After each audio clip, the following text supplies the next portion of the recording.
Warning. This program contains frank and mature discussions intended to educate and advocate on the subjects of sexuality, sex, and gender and body positivity. Due to the nature of the topics being discussed, this may include subject matter and language that some may find offensive. This program is intended for adults only. If you are under the age of 18, if such material offends you, or if it is illegal to view such material in your community, please exit now. Brown chicken, brown cow. Brown chicken, brown cow. Brown chicken, brown cow. Brown chicken, brown cow. Brown chicken, brown cow. Brown chicken, brown cow. This is fun. Brown chicken, brown cow. Brown chicken, brown cow. Hey gang, as part of our Giving Back Month, our musical artist for December, Lincoln, he's created a few songs for you to listen to. So you can hear Lincoln in all 3 December Giving Back podcasts, and you can also see him perform during our vodcast.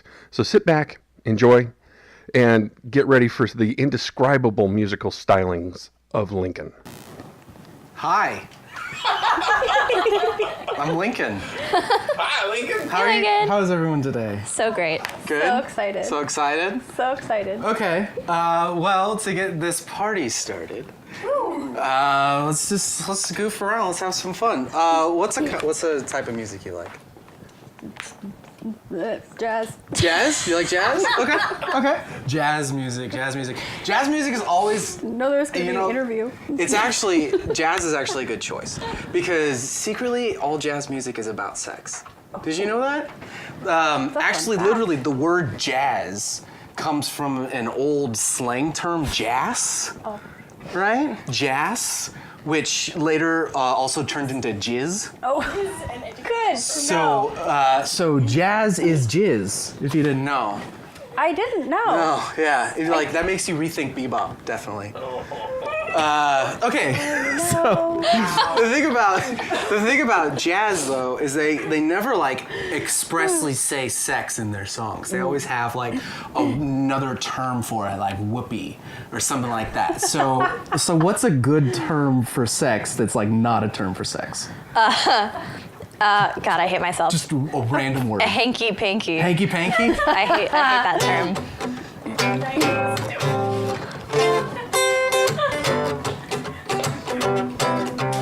Right there. It's called chunking. I go out with my girl. I'm gonna take her for a whirl. It'll be a good time. I'm gonna do something that's been on my mind. I'm gonna get a little spanky hanky panky. Wop-boop-a-doo-doo. I want to wop-boop-a-boo. Do the hanky wanky panky spanky with you. You see, maybe we could go out. Maybe I will buy you a meal. Later on my hand, we'll get a little feel for that hanky panky. Ooh, I want a hanky panky with you. Hanky, ooh, I wanna do the hanky panky with you. And then we go to a bridge because I'm pretty fancy. I wanna do some hanky panky dancing. I wanna get down with you, girl. I don't wanna say the word because that would be offensive. So hanky panky, that's what we'll do. I'll do a little hanky panky with you. And then after I'm gonna do something else. It's called a little bit of scat. Ready and I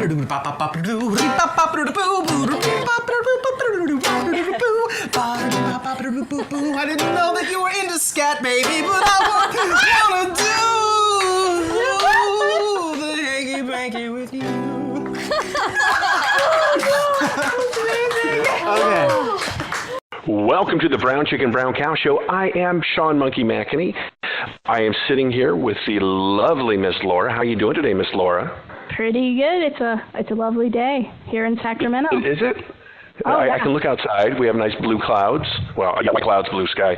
I don't know what world I'm living in, Laura. what would cause the clouds to be blue? That's really what I'm curious about. We're going to have to really get into that later. Well, that's a different podcast and a different science advance.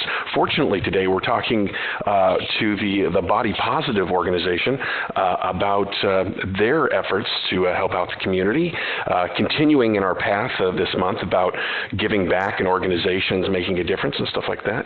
So I'm really excited. How about you? Me too. I am very excited to learn about what they do and what they offer to the community. Absolutely. You want to bring her in? Yeah. Naomi, are you there? I am here.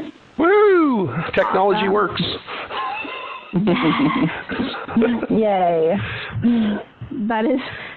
That is always a good sign.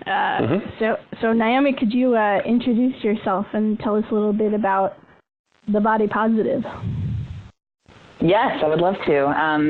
I am Naomi Finkelstein, and I have been working with the Body Positive since 2014. I'm the Director of Programs and Communications with them. And the Body Positive is a nonprofit organization that's based in Berkeley, California. It was founded in 1996 by Connie Subcheck and Elizabeth Scott. And since then, they and we have been working to help people heal their relationships with their bodies. And it's eating disorder prevention work. We work in schools with students and educators, and we also, in the last couple of years, have started to train professionals who work with people that are suffering in all sorts of different settings. So therapists and dietitians, as well as life coaches and physical trainers, and anybody who works with people, really. And many people struggle. So we have a pretty wide reach. And that's us. Wow, that sounds like you have a handful, and you're reaching into lives and making things better. That's fantastic. Laura? Yeah, so I guess sort of to plateau off that, why you're called the Body Positive. So why is body positivity so important to the world we live in today? Well, it's interesting. I mean, when you ask that question, you say the world we live in today. I could take that in a lot of different directions. That's a whole semester of talks right there. But yeah, there's a lot of things going on today in the world, and I think that body positivity relates to a lot of it. Kind of generally speaking,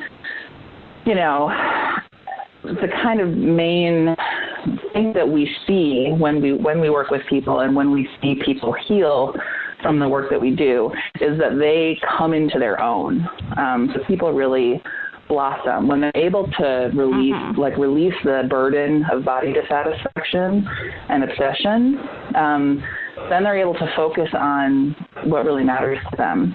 So, that they're able to step into their lives and fulfill their purpose and find their purpose. Body dissatisfaction is extremely distracting, and it keeps people kind of stuck and muted. So, it's good for anybody, anywhere, anytime. And now it's especially urgent, I think, because, while there's equal opportunity body dissatisfaction now for people of all genders, women, I think, are especially oppressed by the demands and the expectations of how they're supposed to look. And we really need women to be able to step into their power right now. So that's why we feel like this work is really urgent at this time in history, so that the world can become a better place. And I think that having more women in positions of power and more women who have the energy and the time and the confidence to take on those positions of power is really needed right now. Absolutely. And a lot of people need some help to understand what that looks like and how that works. I understand you have workshops and trainings.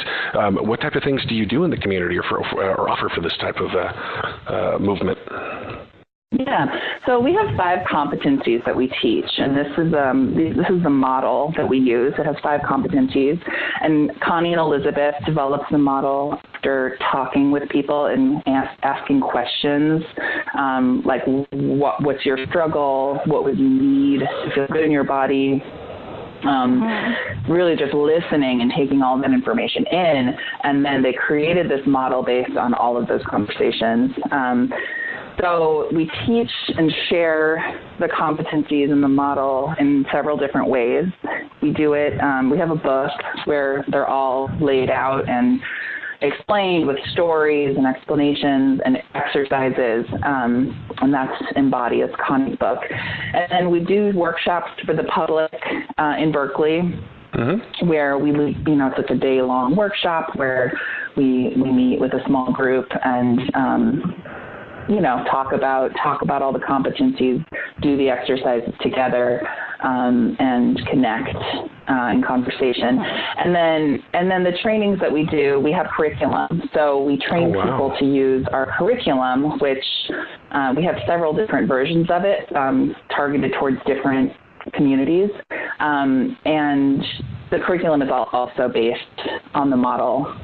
So all of the sessions focus on one of the competencies, and and so the people that we train are able to take that and go back to their communities and help the people around them. That's great. That sounds like a really valuable resource for the community out there. It's amazing what happens. Yeah. Yeah, go go on. ahead. No, you're continuing with your thought. Well, it's just it's been very exciting, I think, in the last couple of years to be training professionals, because before that, we were really more focused on training students, actually. And so now that we're training professionals, we're just reaching a lot more people, and we're hearing stories about what happens, when they run their groups. And it's so exciting because, especially I think for Connie and Elizabeth, who have been doing it themselves for so long, to now hear stories of people healing, who they've never met before. So that's very exciting. Yeah, no, I'm absolutely sure. It sounds great. I wish I had something like that as a young professional, whether it was for body positivity or just mental positivity of knowing that you're confident enough to do what you're paid to do. That's great. Yeah. So totally. are these workshops open to anybody? Pretty much. There's no real qualifications. And just to clarify, we have workshops that are for the public and are literally for anybody. And then the trainings that we do, where we train people to use our curriculum, you don't have to have a certain qualification. You become licensed to teach the curriculum, and we do offer continuing education credits for people who are therapists or dietitians, but you don't have to fit that category to come. So we have community activists come. We've had stylists come. Just people come to us because they're like, man, my clients are just they're constantly talking about how much they hate themselves, and I need to help them. I feel like I'm in a position to be able to help them, and I want the tools. So, Wow, yeah, absolutely. It just brought to mind some of the things that could be improved through the processes of our educational system. One, we constantly talk about the sexual positive side of things, but the self-image and self-worth side of things sometimes is also forgotten in the educational process. So that could be something that really is needed. Obviously, you're seeing a need and you're addressing it and putting it together for adults and sometimes for children, I'm sure, that to look at themselves differently. Do you see this as a progress or a positive push towards getting it younger or pushing it into an educational systems or anything like that? Or is that just a hope? That's our dream is to be in every school. I mean, we have curriculum for middle school through college and then also adults. And we're going to be also working on elementary curriculum as well. That's wonderful. But yeah, I mean, we started out working with kids, and So yeah, it is really ridiculous, I think, that these things don't get talked about, and you start to, when you do this work, you see how powerful it is for people to just be able to share what they're feeling, because they don't get the opportunity to do that, and then you come out of this place of isolation where you thought you were the only one who was feeling the way that you felt. And then you're in a room full of people and you realize that you weren't. It's like groundbreaking. Like even that, in and of itself. And that's basically how Connie and Elizabeth started. It was just by having groups and giving people space to realize that they were not alone in their suffering. And that's that's enough. Yeah. You create a space in a group for people. You create the space for people to communicate, then it becomes more greater than you ever thought it would be. So that's fantastic. Yeah, and I mean, one of our 5 competencies is about building community, and it's absolutely essential to be able to do this work and to, as for anybody, for any individual, you can't do it by yourself. The power is in being with others and seeing that, everybody struggles. Yeah, I mean, I would have loved if somebody came to me in like 6th grade and told me that I was, I could be confident and be happy with myself. That was like the 10-year journey that never ends. At least for me. I have journals from middle school and high school that I have been looking at recently, and it's heartbreaking. It's heartbreaking to look back at that little girl that was just like did not see her worth at all. So it's very meaningful for me to be able to give it to people who are working with kids, or to give it to kids directly, because it's just very fulfilling to be able to be the person that I wish I could have, that I wish I'd had when I was that age. Yeah, so I think we're going to take a quick break, and then maybe we can come back and talk a little bit more about some of the trainings you do and anything that might be unique that you guys do in Berkeley. Okay, sounds good. Yes, that sounds good. So we'll message from our sponsors and then be back. Sponsors? We have sponsors? Sometimes we do. That's awesome. I know, right? We'll be right back after this. Hi guys, this is Sean Monkey McAnee, Monkey for short. You know what? If you're in town here in Sacramento, or if you're anywhere, you need to check out Midtown Moxies. They are a Sacramento burlesque troupe that is blowing my doors off. They are amazing. Generally, they have 2 shows a month. One called the Midtown Moxies and one called Moxie Crush. You need to go to midtownmoxies.com or find them on Facebook. They are amazing. They're beautiful. They're funny as hell. Trust me, I wouldn't be advertising with them if I didn't believe in them. They are freaking fantastic. Enough said. Go to midtownmoxies.com. Welcome back to Brown Chicken, Brown Cow. We are here with Naomi, and Miss Laura's sitting over there, and this is the monkey, and we are talking about the body positive and the wonderful work they're doing to help people understand confidence and direction and feel better about themselves. Laura, where were we going next? I think we were going to talk a little bit about, what the body positive teaching kind of are in a summary sort of manner. So I understand you guys kind of teach the Be Body Positive model. Can you tell us a little about that? Yeah.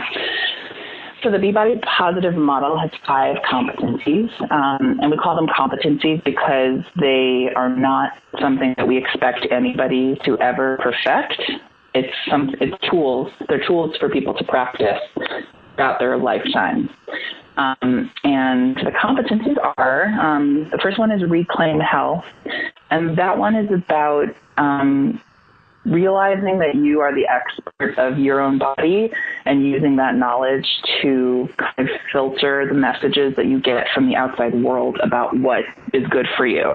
Because we get a lot of those messages, Another article comes out every week telling people what they should be eating and what they shouldn't be eating, and what kind of exercise is the best, and what kind of diseases you're going to get if you do this, and just lots of fear mongering. And it's very confusing, and it makes it really difficult to take care of yourself, because you're just always relying on others to tell you what's best.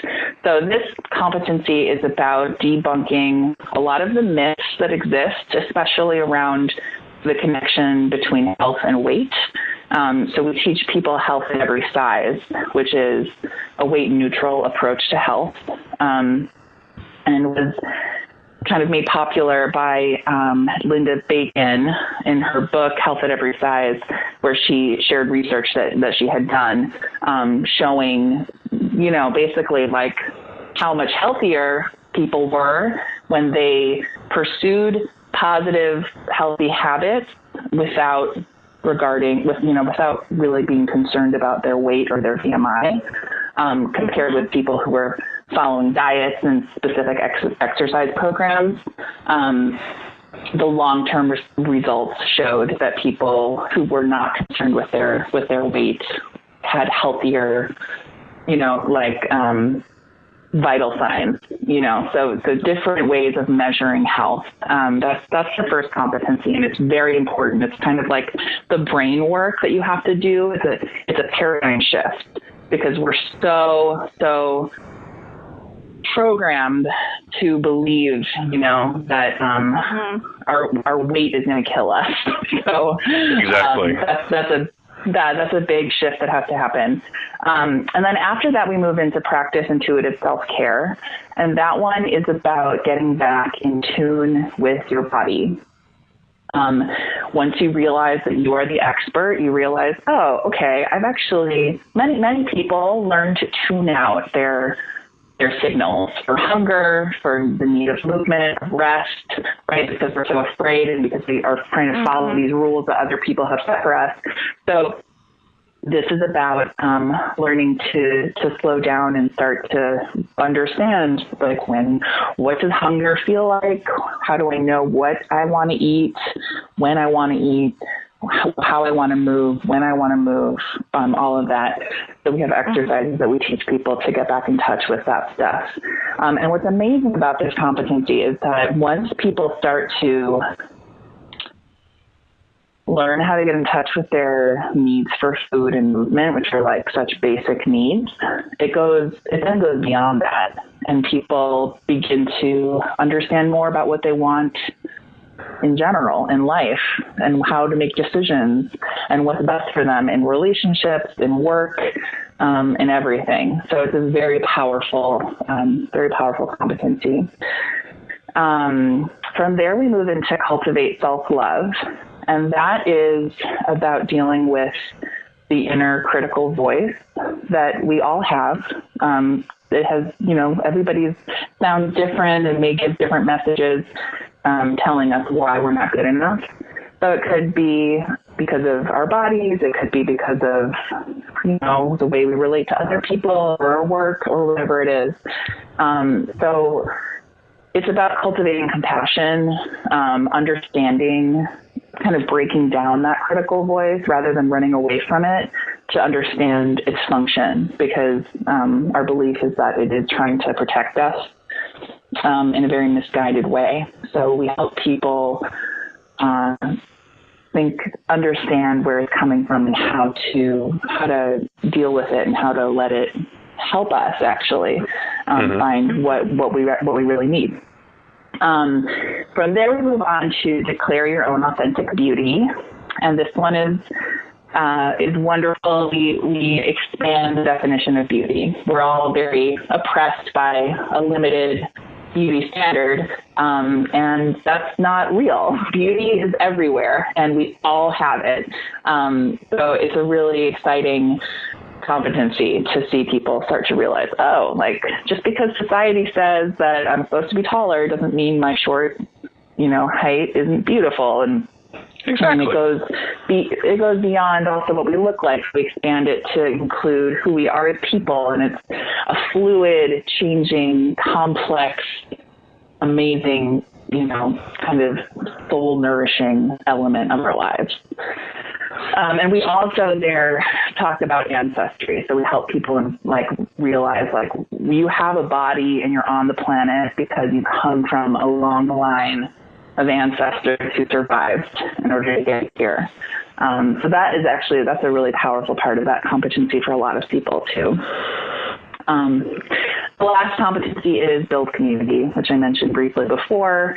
And that's about kind of thinking about the people in your life and how to teach them how to treat you, and then also how to find other people that believe in what you believe in, because without the support of others, it's nearly impossible to pursue this kind of alternative lifestyle, because of all the messages that we get that convince us that, we're wrong. And if we do this, we're just all going to die an early, horrible death. So exactly.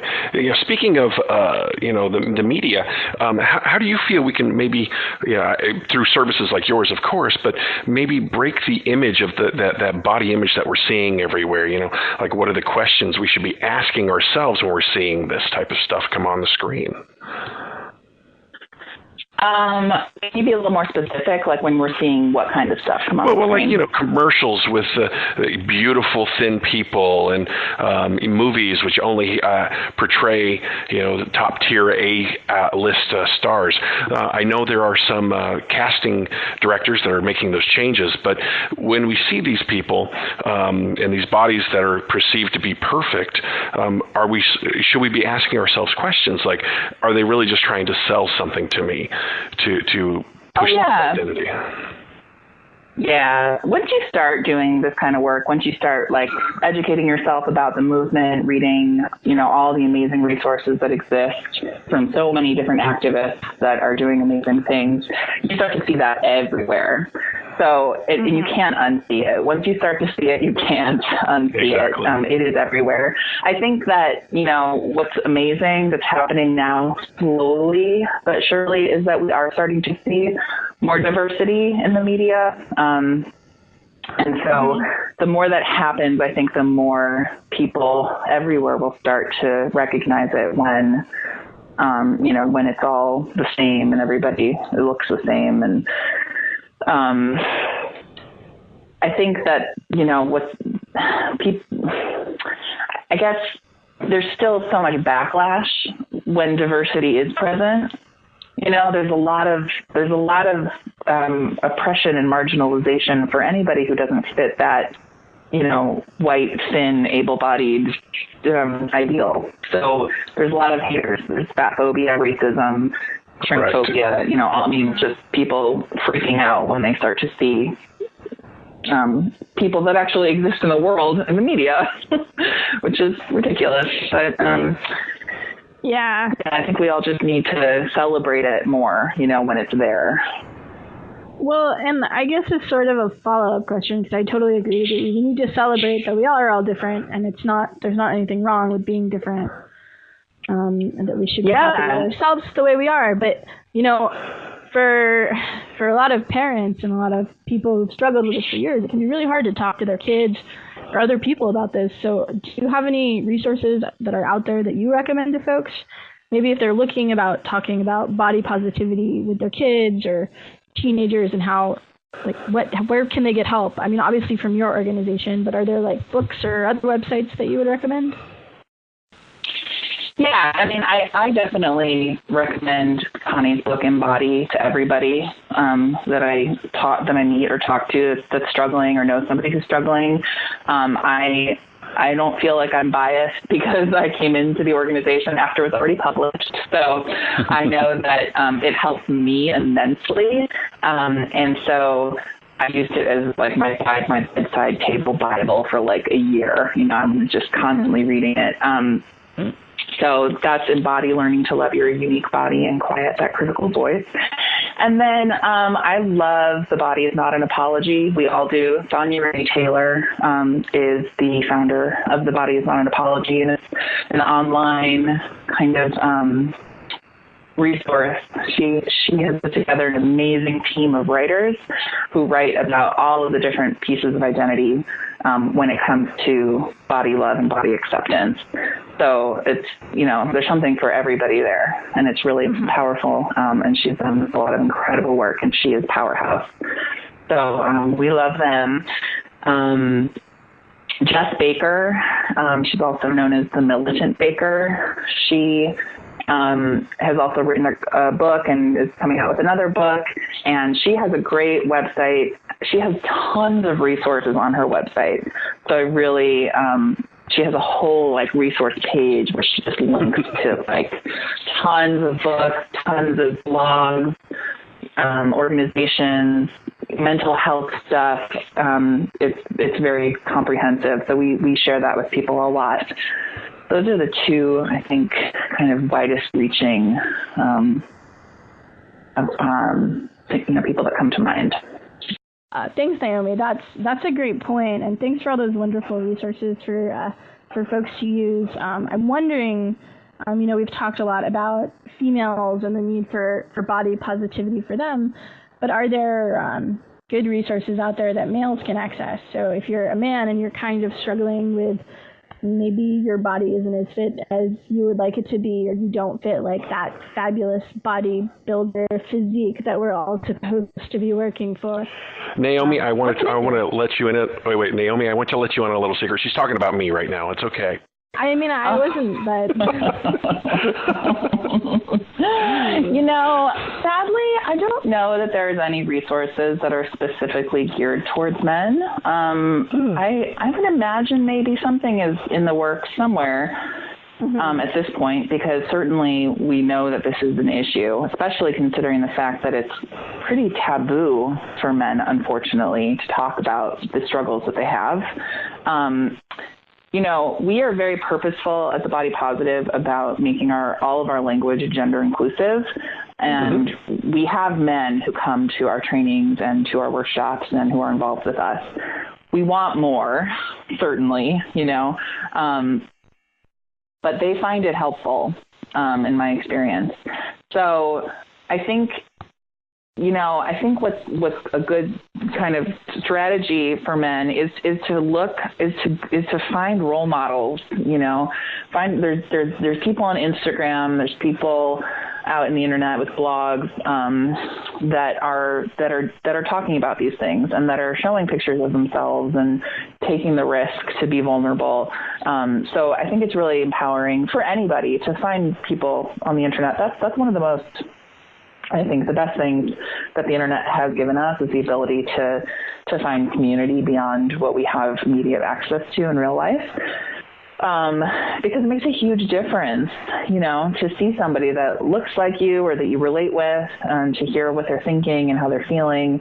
And it gives people, I think, the confidence to go and pursue those resources that maybe are not specifically geared towards them, but gives you kind of that push to realize that you're worth it. It's okay. It doesn't, the fact that you're struggling it doesn't make you a total weirdo, and anybody who's doing this work is, I guess there are some organizations that are really actually geared towards women, but we're not. And the Body is Not an Apology is not. And most people that I encounter are really working hard to be accessible to everybody. Mm-hmm. Yeah. Wow, that's really great. We're going to take one more break. Well, we have probably another one later on, but we're going to go to another break real quick. Laura, how you doing? I'm great. I'm learning a lot. I'm really excited there are all these resources out there. Exactly. And like you were saying, I wish I had something similar to this when I was a kid. I pretty much just had Steve Austin, $6 Million Man. That's what I aspire to, but I still haven't got my bionic parts yet. So we'll be back for with more from Naomi and the Body Positive after this. Hello, this is David Lorettamola with the BCBC podcast. Now, I know you're sitting there thinking, what could David possibly tell me about condoms that I don't already know? Here's a fact. Do you get a condom that delivers to you monthly? I don't think you do. But if you order Lucky Blow condoms, They're great. They'll get you through whatever you need to do. And when you're done, no worries. There's no babies coming out of nothing. That's a fact. You can quote me on that. David Lorette DeMola says, buy Lucky Bloke condoms. You'll never regret it. And we're back, and we're here with Naomi talking about the body positivity. Naomi, you were talking a little bit about finding role models, and one of the things that we were wondering is, are there any role models that are out there in the media or online that folks can look towards? I mean, obviously, you and your organization are a great place to look for, but is there anyone out there you can think of that you just think, aha, that body positive person? Yeah. Oh, yeah, there's lots. Instagram is a really good place. It's, I'll mention a few people. I think it's important to mention a few because there's so many people out there saying that they're body positive and they don't actually know what that means. And they're not.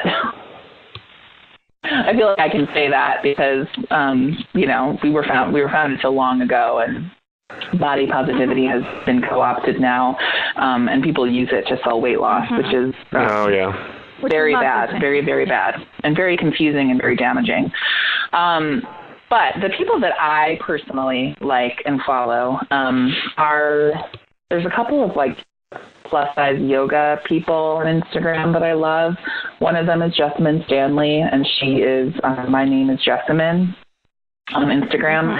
And she is amazing, incredibly grounded and smart and honest. And I've seen her speak and I've seen her teach, and she keeps it so real. And she's just doing yoga in her bra and leggings all of the time, showing off her beautiful fat body unapologetically, and it's incredibly inspiring, and empowering to see. Then there's also Dana Falsetti, and her Instagram name is Nola Trees, and because she was in school in Louisiana, what's that place? Nola is New Orleans, yeah. New Orleans, yeah. Yeah, exactly, and that is in Louisiana, correct? Yes, you have the geography. All right, I'm not losing it. Nola Trees, and she's similar. I mean, she actually has connected with Jessamine. The two of them have kind of traveled the country together teaching yoga classes, and so they are, they're buddies, and you can tell that they are in line with each other. She is very open and beautiful, very beautiful writer, and honest. And that's the thing that's so inspiring, is that people really share on Instagram, people are really sharing the deep stuff that really resonates with people. That's very powerful. I also like, if I could remember her name, Body Posy Panda, I think is her name. Her first name is Megan. She's great. She is British, and she has beautiful, colorful hair, and she's very, very bubbly and positive, but also keeps it real. And then, gosh, it's how could I don't even know where to stop, because I think it's just you find the good hashtags, follow them. I think what's really important is to create a diverse social media feed for yourself, and really seek out people that are different from you in lots of different ways, because this is how we start to really see beauty in everybody, which is really important as far as creating a more just world where people are not oppressed as they are now. And when we have a media feed that just shows people that look like us, that doesn't fix anything or change anything. So, yeah, that's my advice for that. Yeah. So I'm wondering, just as a follow-up, how can we all be role models? Other than I always try and tell my friends, you look beautiful just the way you are. If you want to kind of change who you are, that's great too. But it always, at least to me, it feels really insufficient. So are there more things we can do to be body positive role models for people?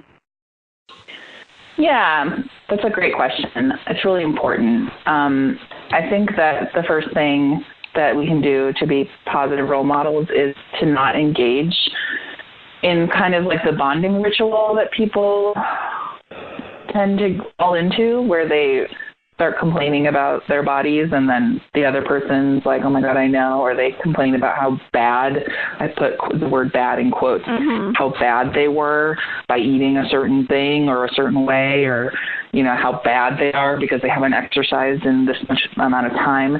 I think the simple act of not engaging in that dialogue is very powerful. So even just that can make a big difference. And then, yeah, saying things like I think you're beautiful just the way you are. Saying things like it hurts me when you talk about yourself that way helps. You know, I think it starts to help people understand that it's actually not just about them, because you feel like it's just about you, right? And you don't see the kind of broader context when you say, for example, oh my God, I'm so fat. Right? That doesn't feel like it's about anybody else, but actually it is. It's about everybody else. It's perpetuating the notion that to be fat is a bad thing, which is not a way that not a way any of us should think. It keeps a lot of people prisoners to their routines, you know, to like I was saying in the beginning with Reclaim Health, was prisoners to the diet, the workout plan, like it's the most important thing in their life, right? And it's not, it shouldn't be. And also it's oppressive to people that are in large bodies, right? And it perpetuates the assumption that people who are in larger bodies are dumb, that they're lazy, that they're choosing to be fat, which they're not. And we all come in different shapes and sizes naturally. We are not all supposed to be the same size. So it's a social justice issue. And I think it's really important to try as best you can, you know, in a personal way, right? Because people don't change when you just talk kind of bigger picture so much. But I think it's deeply, deeply important that we try to help people understand that this personal, like, attack on themselves is actually hurting everybody. It's perpetuating this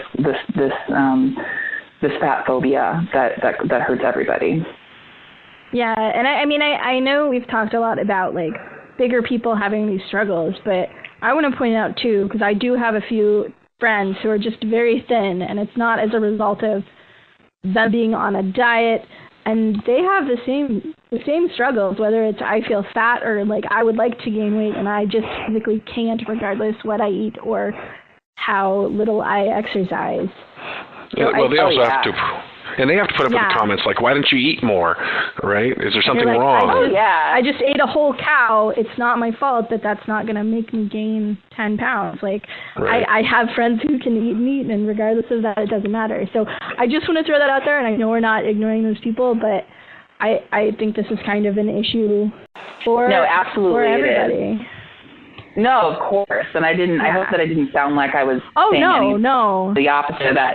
It's very, we are all, it benefits capitalism for all of us to be unhappy with who we are. Yeah. So I think that capitalism works very hard to make us hate ourselves so that we will spend money to make ourselves better and be happy.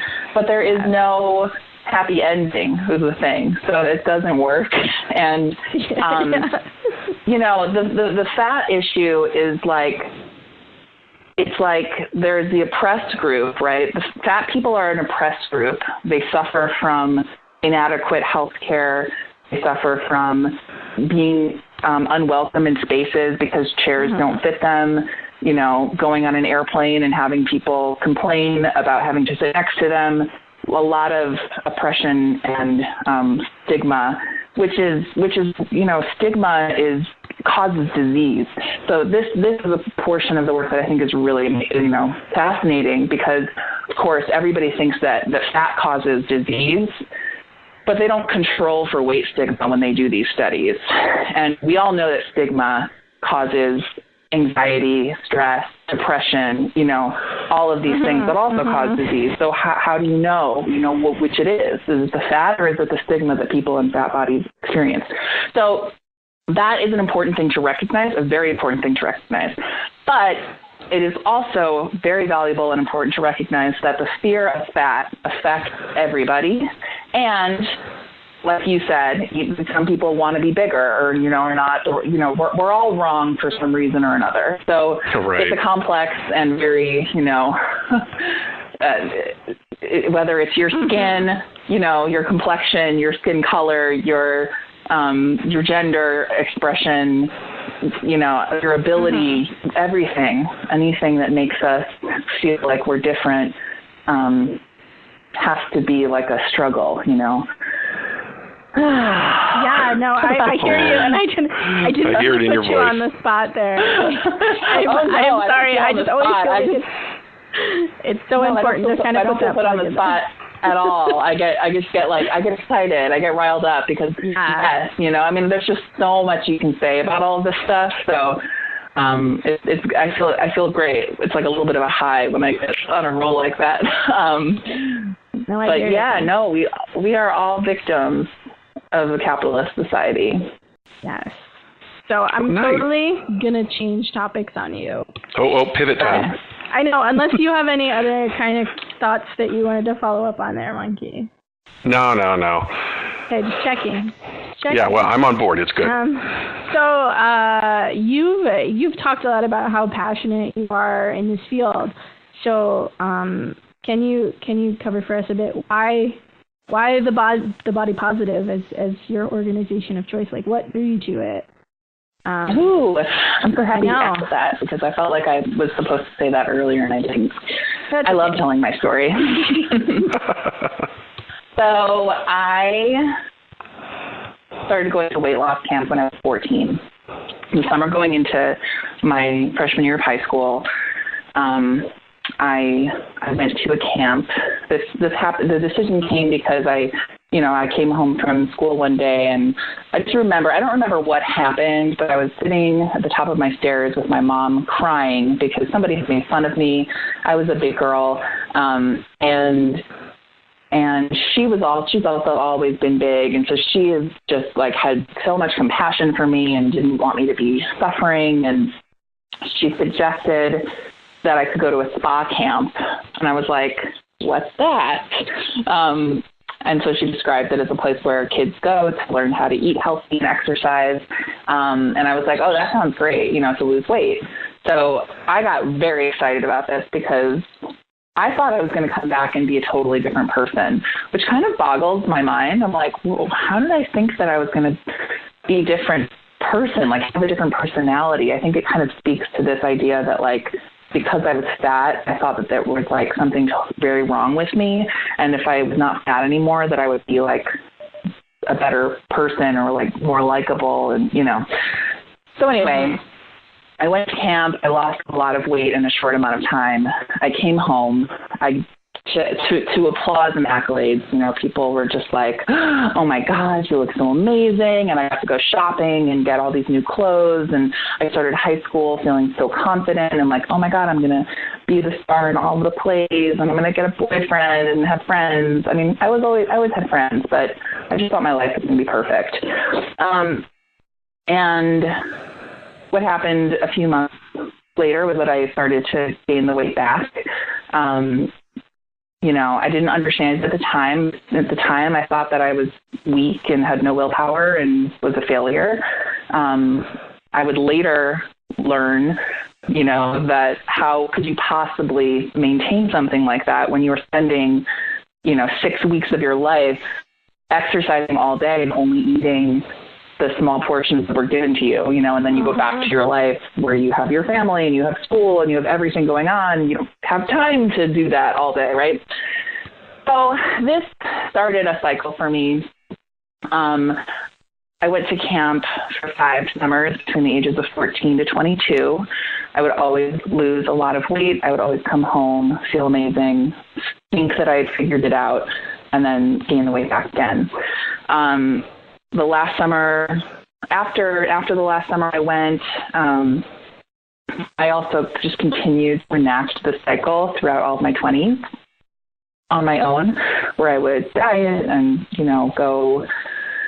I was on a yoga teacher, so I went to do like yoga teacher training and would go away for like a month and get really fit and then come home, so it just kind of like kept happening until I got to the age of 31, and I just was doing some self-work and kind of soul searching, realized that I had this belief that I was only worthy of love and of happiness and everything that I wanted when I was on the lower end of my weight spectrum.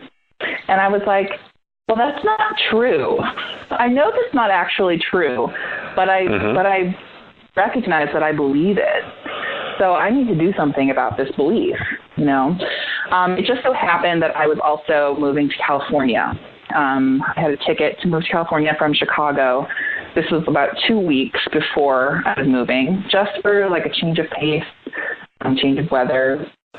And I came to this realization on my own. I thought, okay, how do I do this? Like, how do I stop this cycle? I need to stop dieting. I need to throw out all my old clothes that are small, that don't fit me. I need to stop trying to lose weight. Like, that just needs to stop. And it was like a very scary realization, but it was very clear that that was what needed to happen, because I realized, like, you know what, I would actually rather be heavier and to continue to put myself through this torture, because it really was. Every time I gained weight, I was like pulled further down. It was more humiliating every time, because every time I lost weight, I really thought I'd figured something out. And then so every time I gained weight, I was like, you idiot, like, how could you think that you could do this? So it was really painful. And so when I decided that I needed to stop dieting, I was like, well, I need to find other people who are doing this, because I'm sure there are other people who are doing this, but I don't know any of them. And everybody in my world, was always talking about what they were eating, was always complaining about their bodies. So I was like, I will go to the internet and I will find internet people, because you can find all sorts of people on the internet. And I just did a Google search for body positive support group, looking for some chat room or something where people were doing this. And I ended up finding the website for the Body Positive. And I was like blown away, because it was just so amazing, and I couldn't believe that such a thing existed. And then I was, really thrown when I saw that they were in Berkeley, because I was like, oh, I have a ticket to move to Oakland in 2 weeks. That's a coincidence. Yeah. And then I saw that Connie was offering a workshop that was happening 2 weeks after my arrival date. And I had no idea what to expect, but I felt very strongly that I had to go. It felt like all signs pointed to go to that workshop. So I did, and yeah, it totally changed my whole life. It was like a huge burden was removed from my shoulders going to that workshop, learning about the famine response, which is what happens to the body when you diet. Basically, the body perceives a diet as a famine. So in order to survive, it then holds on to everything that it gets. Even when the diet is over and a normal amount of food starts coming back in, the body holds on to it in case another famine comes. So it's a survival mechanism that causes us to gain weight and makes it more difficult for us to lose weight once we started the dieting process. So when I learned about that, I was like, oh my God, it's not my fault. Oh my God, it's not my fault.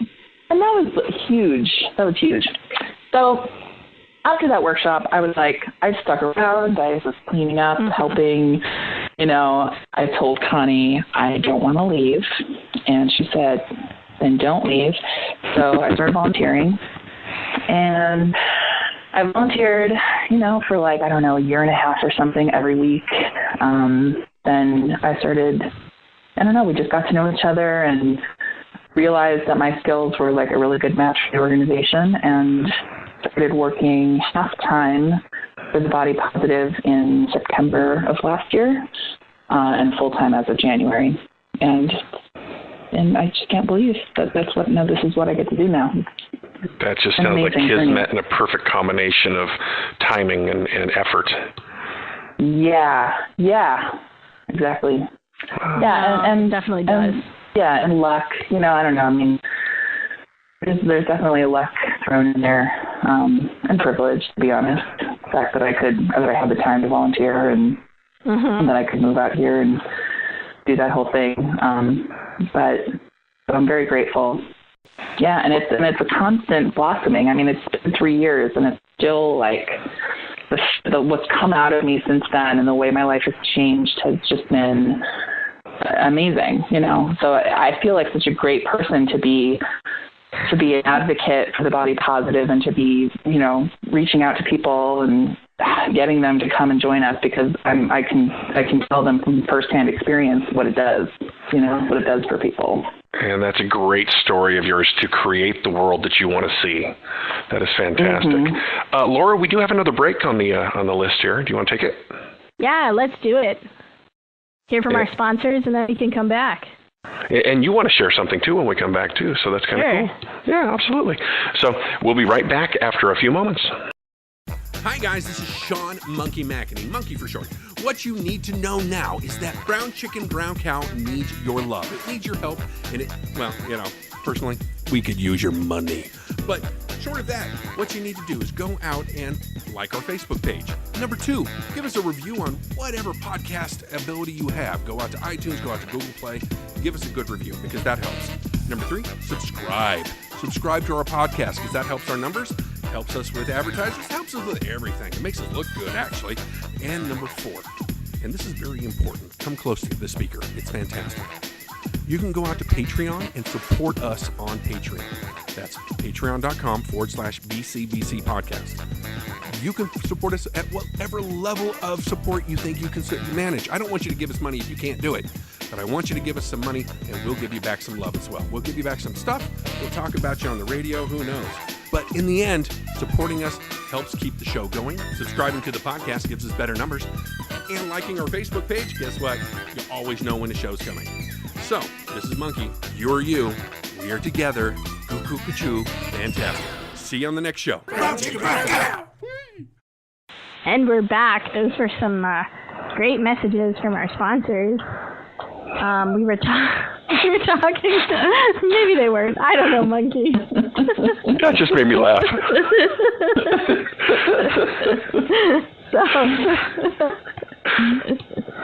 Laura, you had something you have a story to share too, I believe.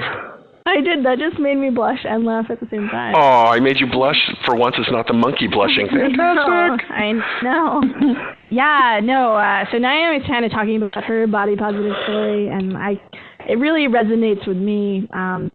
Not that I just got picked on as an awkward kid personally, but was my problem. It wasn't really a way to share anything until I was hit 16, and then my metabolism just stopped metabolizing. It slowed down, and then I gained some weight, and I struggled a lot. I got to be honest. I think until like my mid-20s, I really felt just really ugly.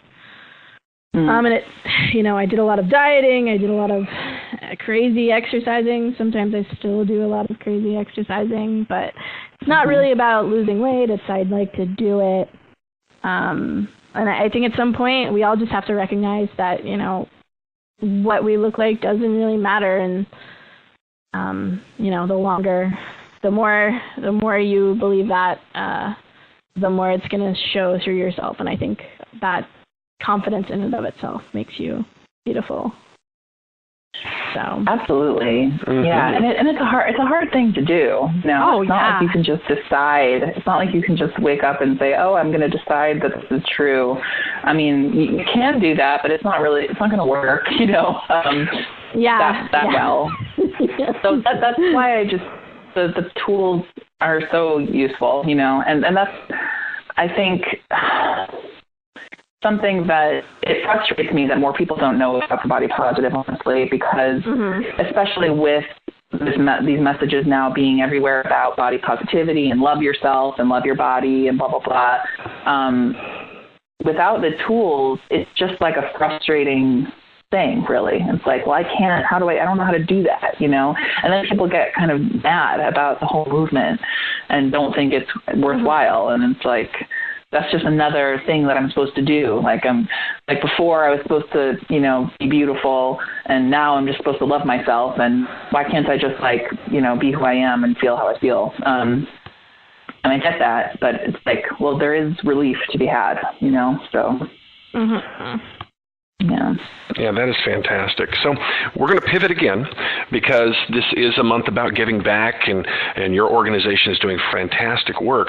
And I know our listeners are going to want to find out, how they can find out more, get involved, also help out your organization there in Berkeley and the broader one across the country. So what can you tell me? About how to support the body positive? Exactly. Okay. So we have just created a Patreon page, and Patreon is a giving platform where people can become monthly donors, and at different levels of donations, you unlock different prizes and kind of access to content. So we are The Body Positive on Patreon, and that's a wonderful way to get involved and get to know us better and support us in a sustainable way. We also, of course, take one-time donations through our website. Getting the book, reading the book, leaving an Amazon review is really helpful. Following us on social media is really helpful. Sharing our posts, just like helping us to get the word out, helping us to reach more people. It's really a service to the world, to get in front of the eyes of somebody who needs help. So we're The Body Positive everywhere, on Facebook, on Instagram, Twitter, LinkedIn. And what else? I mean, we do regional trainings. So right now we just have one training that's scheduled in Berkeley in May. But we have lists of, places all over the country where we're looking to put together trainings other places as well. So hopefully we're going to be traveling more in the coming year or so. We're also working on creating an online course, so that's coming hopefully in the next few months, which is really exciting, and that's a way for people to get to know our work from anywhere in the world, which is extremely exciting. And yeah, I think just kind of getting involved in the conversations, especially on social media, and we have an activism project called This Is Beauty, and it's at thisisbeauty.org, where we are collecting people's stories and images to expand, the definition of beauty that the world has. So we're always welcoming contributions to that. I think that's it for now at this time. Yeah.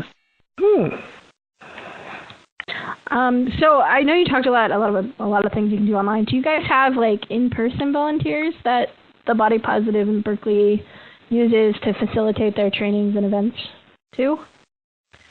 We do. We have right now. Well, we're a very small team, and we work in a very small office.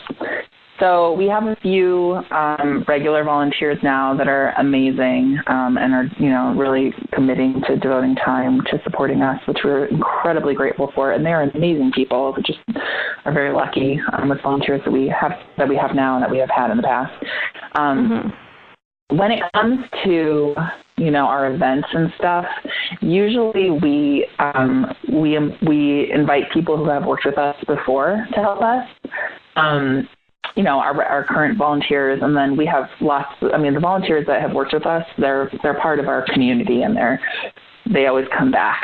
So we don't usually take on new volunteers for our events, but we certainly are open to having more regular volunteers, and hopefully in the future we'll have need for more as we grow. Well, fantastic. Now, I know you're in Berkeley. We'll get that website out to everybody that's listening as well. Are there any other maybe locations or events we can find the Body Positive at? We are national in that we have trained people all over the country, and we have gone places, and we have trained, so we have their programs that are running. At this point, they're mostly in schools. But as we started to train more professionals, I think it's definitely expanding. And one of our jobs is to start keeping track of that and sharing it with our community. So we are working on putting together a map, of people that have been trained by us, and so that people, can find resources that are close to them. And we don't have that map yet. So at this point, I don't really have anywhere to direct you to aside from to our website to find us. But we do get, people reaching out to us asking, do you have anybody in Boulder, Colorado? And then we just kind of take it on a case-by-case basis for now. Nice. Awesome. So I think we're going to put some information about your website and how to get in touch with you on our podcast page and go from there. I want to say just thank you so much for talking to us about the body positivity and what your organization does and sharing your story with us. That is really, really inspiring, and I mean that. I don't say it lightly. So yeah, thank you. Thanks for coming on the show. Yeah, it's really a pleasure. Honestly, I love talking about it. I love sharing it with others, and so I really appreciate the opportunity to share with your listeners, and hopefully somebody will find it helpful. Yeah, that's definitely the hope. Any last thoughts? Any last thoughts from me? From anybody. I don't know. I don't have any. I do. I have a last thought. Please, Naomi, take the floor. I just want to say that to everybody who's listening, you deserve everything that you want. Yes. You deserve to love yourself right now. You don't have to change anything in order to have that. You don't have to change anything in order to have the life that you want. You can be who you are right now, in your body that you have now, in the person that you are now, and you can be happy. It's possible. It's a choice. It takes work, but you don't have to change. And I think that's just like a really important message to take in. And you might not believe it, but it's true. Just like I had that belief that I wasn't worthy and I knew it was wrong. It's true for everybody. So just wanted to share that. Cool. And now that my heart's completely melted. Yeah, thanks, Naomi. I think we'll leave it at that. Thank you, everyone, for listening. This has been Sean Monkey McEnany with Miss Laura and Naomi from the bodypositive.org. If you get a chance, make sure to share the show with your friends. Send out the word. Send people over to the bodypositive.org. Like and subscribe to all of our places on Facebook, on Twitter, on iTunes. Go out there, give us a review if you can. Trust me, it helps our ratings and helps our reviews, so everybody loves us and finds out even more and more about us. Laura? Yeah. Anything else? Well, and I would just say, if you have any thoughts on things you want to hear or things you want us to talk about, let us know. Absolutely. We're on all the media devices, and we're pretty responsive. Yeah, absolutely. So thank you for listening, and we will check you next week. This is Monkey saying bye-bye. Be better to each other. For information on becoming a sponsor, advertising with us, or becoming a guest on our show, visit us at brownchickenbrowncowshow.com. All information in this show is copyright 2018 by the Brown Chicken Brown Cow Show and Podcast and Mariu Creative Solutions. All rights are reserved. Brown chicken, brown cow. Brown chicken, brown cow. Brown chicken, brown cow. Brown chicken, brown cow. Brown chicken, brown cow. Brown chicken, brown cow. This is fun. Brown chicken, brown cow. Brown chicken, brown cow.